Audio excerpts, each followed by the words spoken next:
Hi, good afternoon, everyone. Like usual, I'm just going to give us another few seconds, and then we'll go ahead and get started with our topic today, which is stimulant use disorder.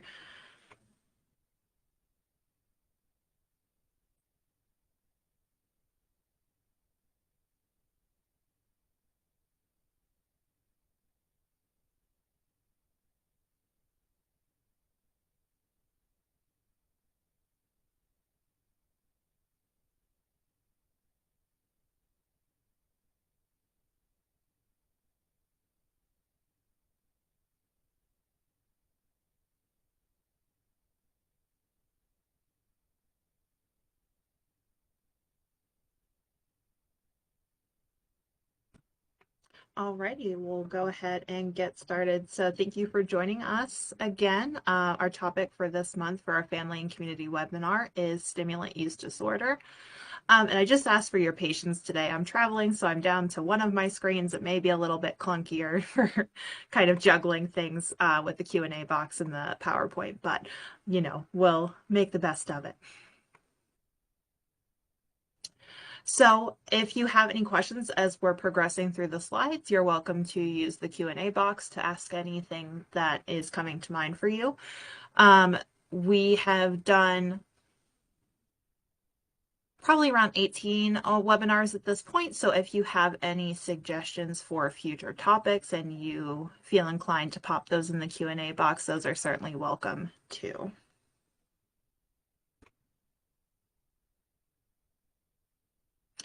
Our objectives today. So we're going to go over just a little bit of general information and types of stimulants, including illegal stimulants and prescription stimulants. We're going to talk briefly about some signs of prescription misuse. And for any caregivers there, I have a little slide on preventing diversion of prescription stimulants, statistics of misuse and abuse of stimulants, drug effects and abuse, long-term health impacts, a slide on methamphetamine-induced psychosis, a slide on stimulant withdrawal, and then per usual, I have some resources that I used to compile the slides and also that you might find helpful at the end.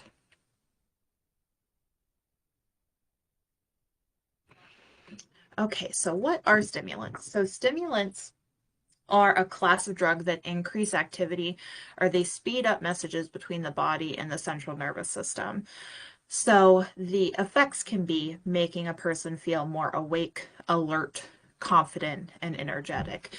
So those are typically the outcomes that people who are using stimulants are seeking. So, and all stimulants have similar behavioral and physiological effects, but they differ in the ways that they produce the effects and what chemicals they work on in the brain.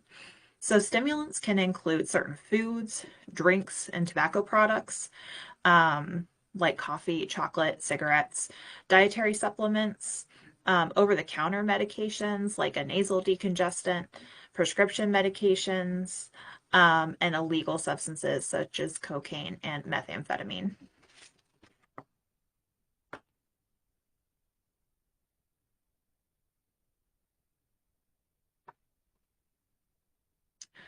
Okay, so typically stimulants are kind of broken down into three broad categories. So there are amphetamine type stimulants. So that includes both legal and illegal substances. So that includes amphetamines, oh boy, amphetamine derivatives, methylphenidate, and illegal substances like methamphetamine and cathinones or bath salts. And we don't really touch more on bath salts, but we do talk more about methamphetamine in the slides to come. Cocaine, which is derived from a plant. So compared to amphetamine type stimulants, the cocaine is a stimulant that has a shorter duration. It only takes 1 hour for the body to metabolize half of an ingested dose of cocaine, compared to about 12 hours needed to metabolize amphetamine type stimulants. So it has a shorter duration than some of the other stimulants that we'll talk about. And of course, it can be cut with other stimulants or opioids. And then other stimulants, so the ones that we talked about, um, like the ones in food, are kind of categorized separately than these two.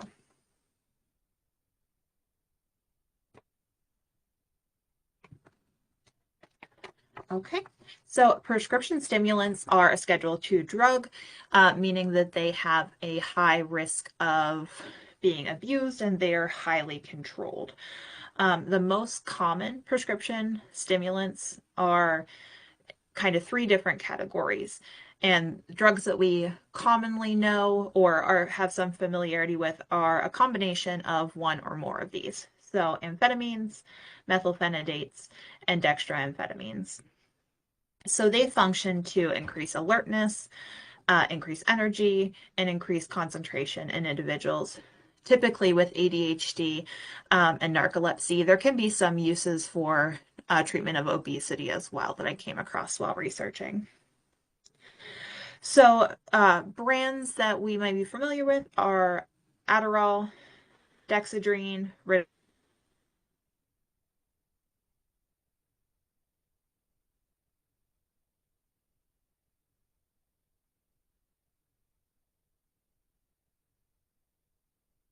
by, oh no,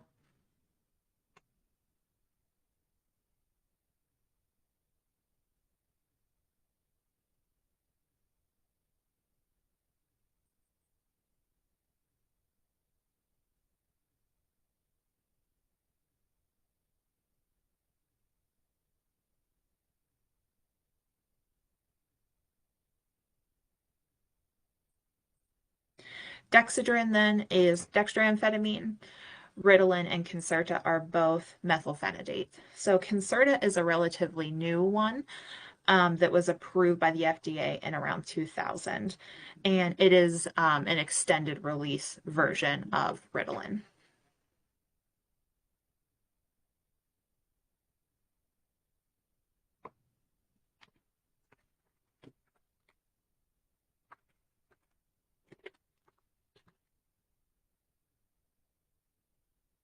Okay, so just some signs of prescription drug misuse, and this is from one of our resources as well, are um, taking higher doses than prescribed, a lot of mood swings or hostility, decrease in sleep, poor decision making, requesting early refills or um, frequently having a narrative of losing prescriptions or doctor shopping or seeking prescriptions from more than one provider can be a sign of prescription drug misuse. So this goes, of course, for prescribed stimulants, but for any prescribed opioid as well. But this is from the Montana State University resource.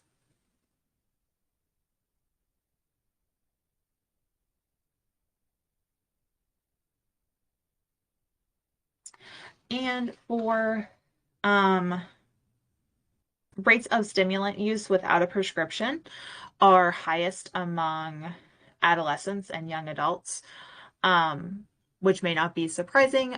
We talked, I think, a little bit about this during last month's webinar on adolescent substance use.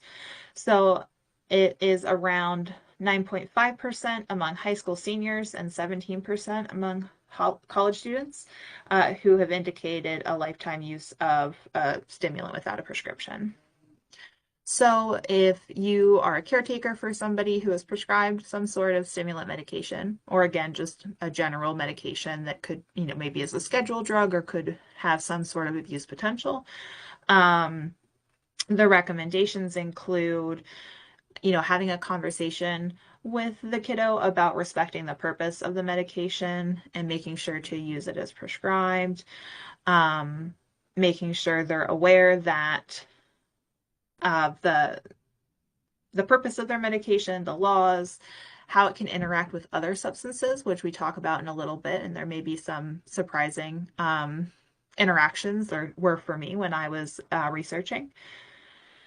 Having a solid medication plan developed with the child and the doctor.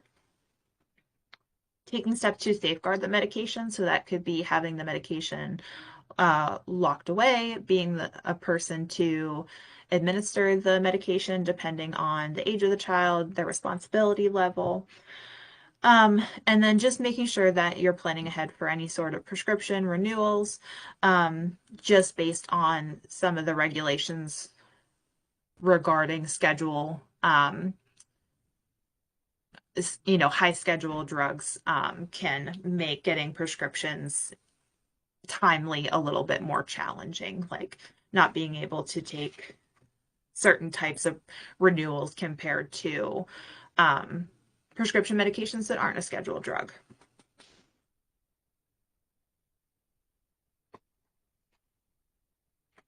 Okay. So psychostimulant use. Uh, these are all pulled from the CDC, and this was the most common, or I'm sorry, this was the most recent data that I could find. So in 2020, approximately 5 million Americans indicated that they misuse prescription stimulants, and that was from age 12 and up. Um, in terms of overdose, nearly 33,000 Americans died from an overdose that involved some sort of psychostimulant with abuse potential. So frequently a combination of a psychostimulant and an opioid. And as well, over 30% of all drug overdose deaths in 2021 involved a psychostimulant. So we're seeing use of multiple substances coming together in these overdose statistics. And from 2020 to 2021, cocaine overdose deaths increased by nearly 22%. So, um, also see increase in frequency in cocaine being cut with things like fentanyl and other opioids. So, and oh, excuse me.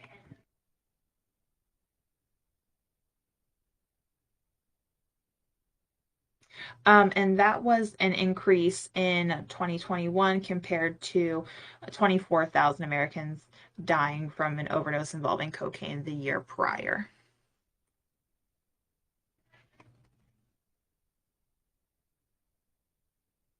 Methamphetamine use.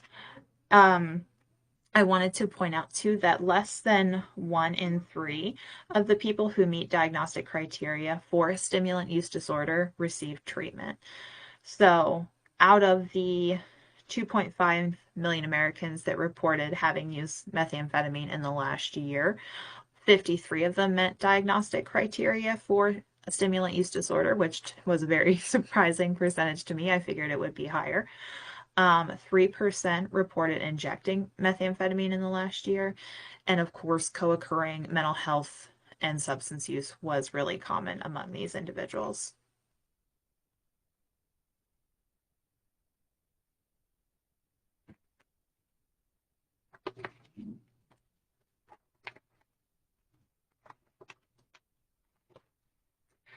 So general signs of a substance use disorder include symptoms like taking more than you initially intended, repeated attempts to try to cut down or stop use and having those be unsuccessful, failing to meet obligations at work, at home, um, using in situations where it is physically dangerous to do so, development of a tolerance, and then withdrawal symptoms when the drug is stopped, and continuing to use despite worsening consequences.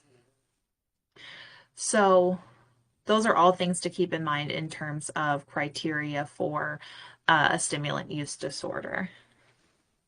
Effects of the stimulants can include, and it's a little bit different from one kind of stimulant to the other, but overall, um, decreased appetite, having less need for sleep, excessive self-esteem or euphoria, talkativeness, panic attacks and nervousness, and then cardiac issues like increased pulse rate, blood pressure, and then increased body temperature as well.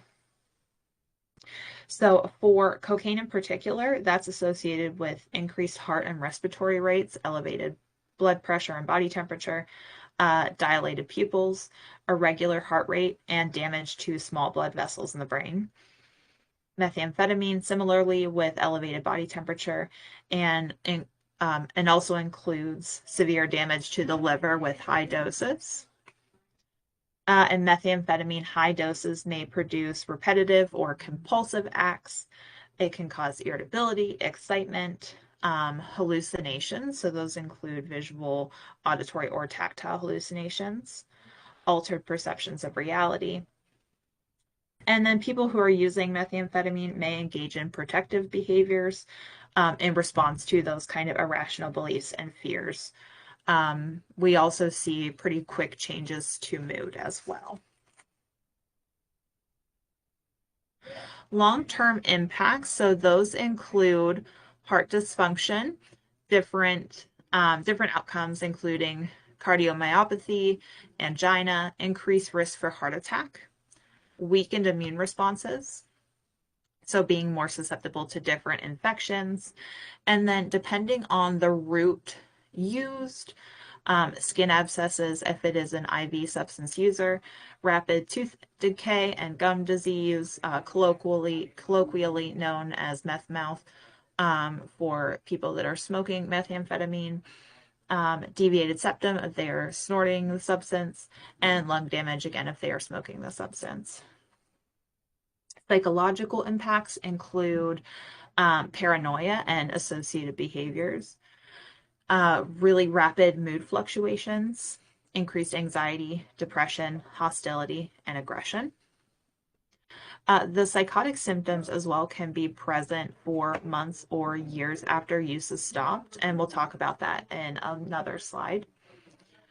Cognitively, long-term use we see associated with decreased attention, confusion, impaired memory, really a lot of challenges with regulating impulse control and even reduced motor skills. So that's related to the amount of dopamine the methamphetamine in particular is acting on in the brain and can actually result in Parkinson's like tremors and reduction of motor skills.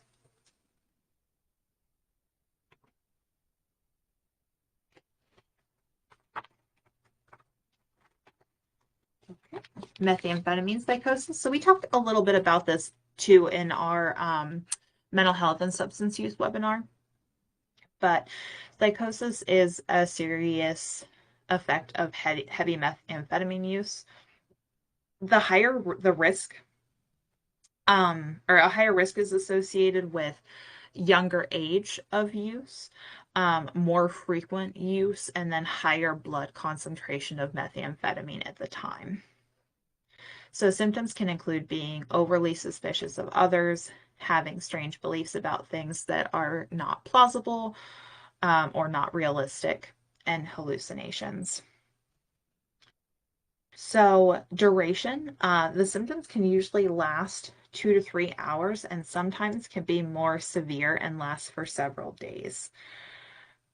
So, something that I found too that was a little bit conflicted in the information was that for users that experience more prolonged symptoms, which resemble schizophrenia, it's argued that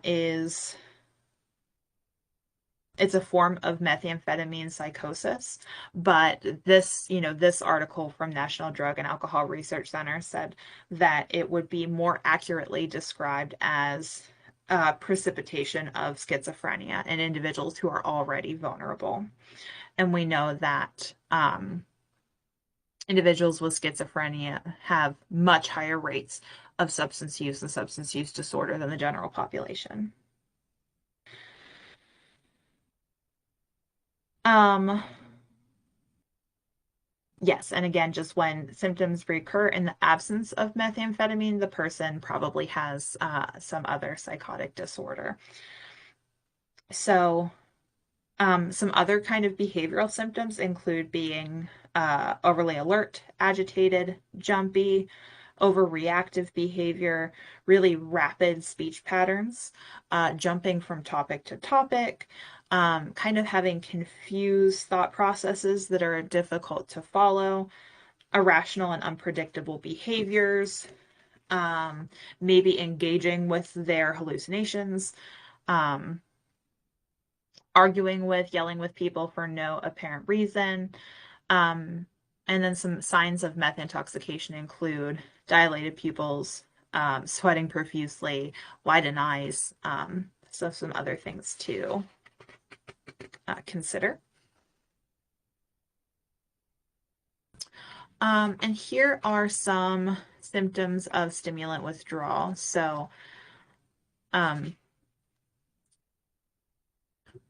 with the body functioning at such a intense level for so long, we see that kind of rebound effect. So we see lethargy, depression, slowed heart rate, so slowed speech and movements, um, sleep disturbance. So that can be, sleeping a lot, uh, more frequently, but also some insomnia, increased appetite. We see some of those challenges with cognition and impaired memory, difficulty concentrating, of course, cravings. Um, and then again, the anxiety and the paranoia, the um, possibly some of the symptoms from the meth-induced psychosis can continue even after the drug has stopped for a period of time.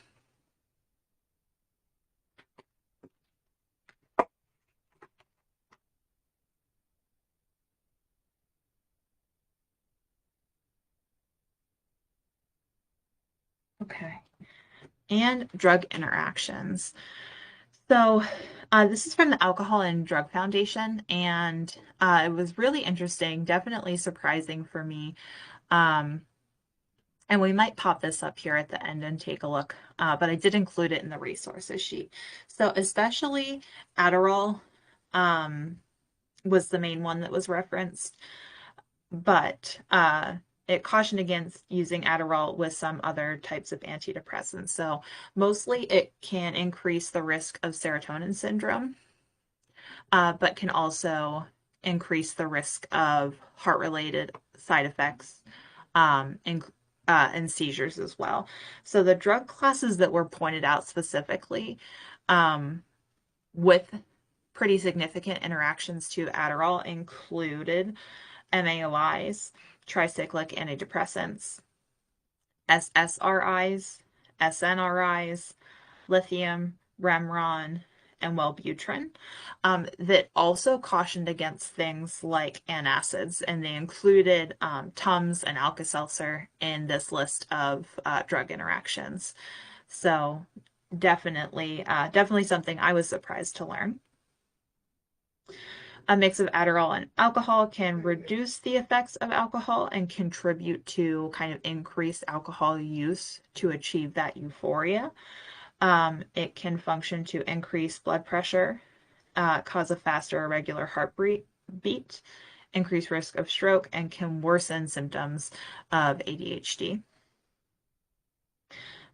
Methamphetamine and cocaine, so is a fairly common combination and really can have some dangerous effects. It can also result in serotonin syndrome, increased rates of psychosis, cardiovascular problems, liver damage, stroke, and overdose. And then methamphetamines and opiates. So, again, a fairly common combination. People might combine methamphetamine and opioids to avoid opiate withdrawal symptoms, kind of prolong the high of each substance, and reduce negative side effects of the methamphetamine. This kind of idea that the substances together will cancel each other out, but it's not the case, and the effects can really be unpredictable and dangerous.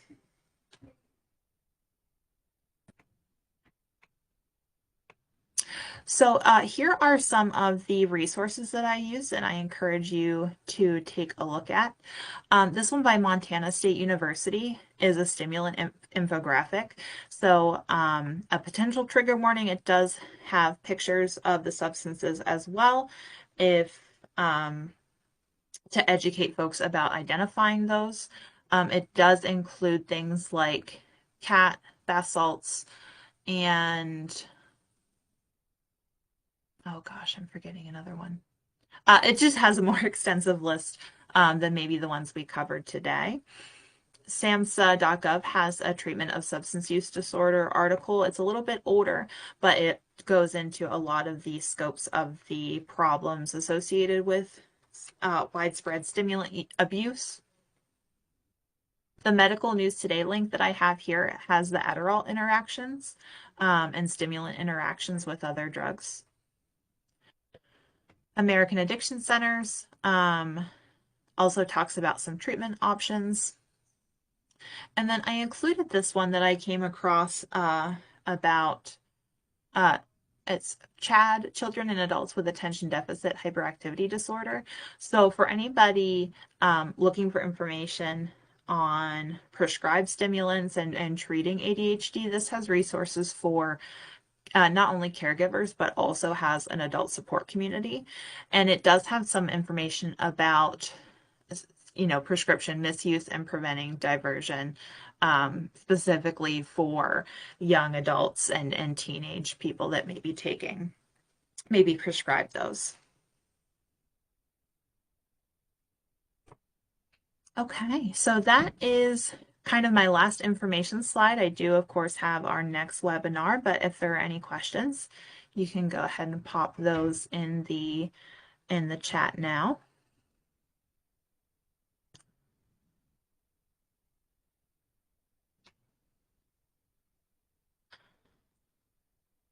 Our next webinar is a tentative date of May 21st, so that is still the third Tuesday. We may need to adjust that a little bit. Either one of the clinical supervisors for Fire Tree may be presenting, or we may need to change the date. And our tentative topic is grief and loss and addiction recovery. So we hope to get that firmed up quickly, and we'll get those links sent out as well. So as of right now, we're planning for May 21st, and we hope to see you at that webinar as well. Yeah, thanks for joining us.